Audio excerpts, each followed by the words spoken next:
Sir, मैं खुद अपने लाइफ में, मुझे याद है जब मेरे पति अस्पताल में बहुत बीमार थे, बंबई में नहीं,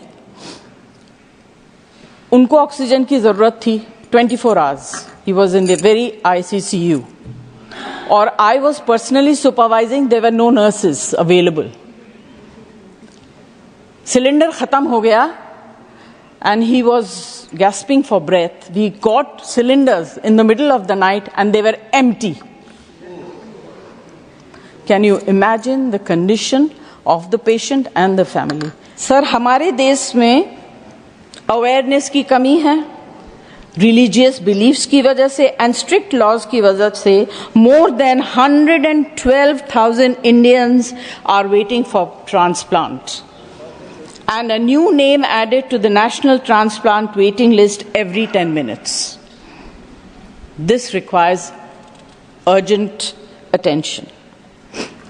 हम फिजिकल हेल्थ के बारे में बात करते हैं कि किसको क्या बीमारी, बड़ी बड़ी बीमारियों के बारे में बात करते हैं, बट एक छोटी सी एलिमेंट है जिसके बारे में हम लोग उतना ध्यान नहीं देते हैं. बात करते हैं, ध्यान नहीं देते, and that is mental elements.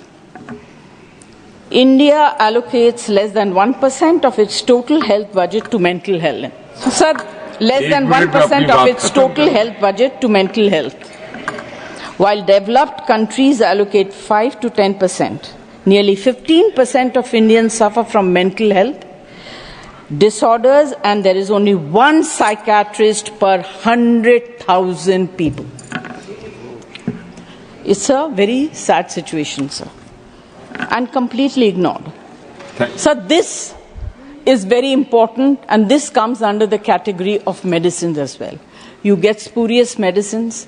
In fact, a simple thing like Vicks is full of wax and scent. Right. It is very, very bad. These things need to be controlled and taken care of. I don't want to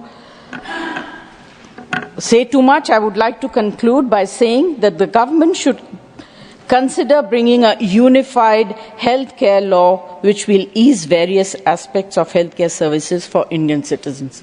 Thank you very much.